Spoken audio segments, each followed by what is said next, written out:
బ్రహ్మముడి సీరియల్‌లో సోమవారం నాటి ఎపిసోడ్‌లో ఐశ్వర్యను ఇందు లాక్ చేస్తుంది. అడ్డగోలుగా ఇష్టం వచ్చినట్లు పార్టీలు, పబ్‌లు అంటూ ఎంజాయ్ చేస్తున్న ఐశ్వర్యను చదువు పేరుతో కట్టిపడేస్తుంది.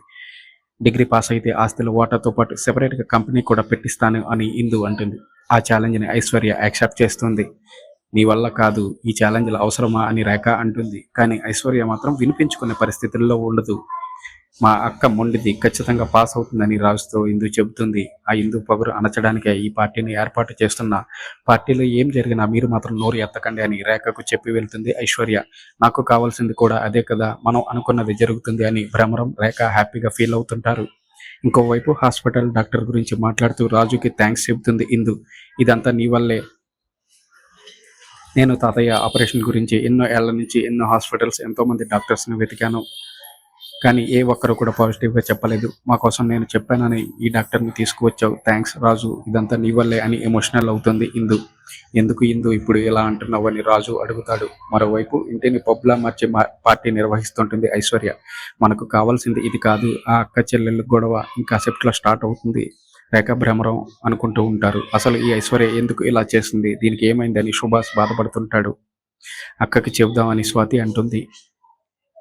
ఇందుకు చెప్పు, బాధపెట్టకు, నేను వెళ్ళి అడిగి వస్తా అని అపర్ణ అంటుంది. వద్దు అపర్ణ, మళ్ళీ గొడవలు ఎందుకని సుభాష్ అంటాడు. అయినా వినకుండా అపర్ణ వెళ్తుంది. ఏంటి ఎందుకు ఇలా చేస్తున్నావు? సౌండ్ ఎందుకు ఎంత పెట్టావు? పక్క వాళ్ళకి డిస్టర్బెన్స్ అవుతుంది అని అంటుంది అపర్ణ. అవునా, సరే అయితే సౌండ్ ఇంకా పెంచండి అని అంటుంది ఐశ్వర్య.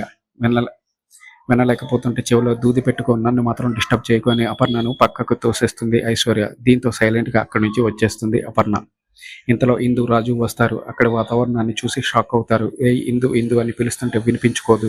దీంతో కోపంగా సౌండ్ బాక్స్ని ఆపేస్తుంది ఐశ్వర్య. ఎవరు ఆపింది అని ఐశ్వర్య అంటుంది. నేనే అని అంటుంది ఇందు.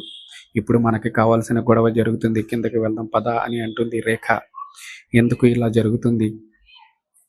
ఎందుకు ఇలా చేస్తున్నావు? మీ అక్క గురించి చెప్తుంది కదా అని అడుగుతాడు రాజు. నీకేంటి, నీకు లక్షలకు లక్షలు ఇస్తుంది, నాకు మాత్రం ఇవ్వదు అని ఐశ్వర్య అంటుంది.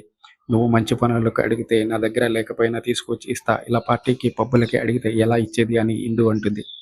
ఇందు నీకంటే చిన్నది కదా, కంపెనీ నష్టాల నుంచి లాభాలకు తీసుకొచ్చింది, మరి నువ్వేం సాధించావని ఇంత పొగరు అని రాజు అంటాడు. అవును, నీకు చదువు వచ్చి ఏం ఉపయోగం అని శేషు అంటాడు. డిగ్రీ పూర్తి చేయలేదు కూడా అని అంటాడు శేషు. పూర్తి చేసిన ఏం లాభం, ఈ ఇందు చెప్పినట్టే వినాలి కదా అని అంటుంది ఐశ్వర్య. నువ్వు ఎవరి దగ్గర తల వంచను, ఎవరిని అడుక్కోను అని అంటున్నావు. ఇప్పుడు వీడి దగ్గర అడుక్కుంటున్నావా? నిన్ను నువ్వు తగ్గించుకుంటున్నావా? ఒకవేళ నువ్వు డిగ్రీ పాస్ అయితే నీకు కంపెనీలో వాటా ఇవ్వడమే కాకుండా నీకంటూ సపరేట్గా కంపెనీ పెట్టిస్తాను, నాతో పాటు సమాన స్థాయిలో కల్పిస్తా, నీ లైఫ్ సెటిల్ చేస్తా అని ఇందు అంటుంది.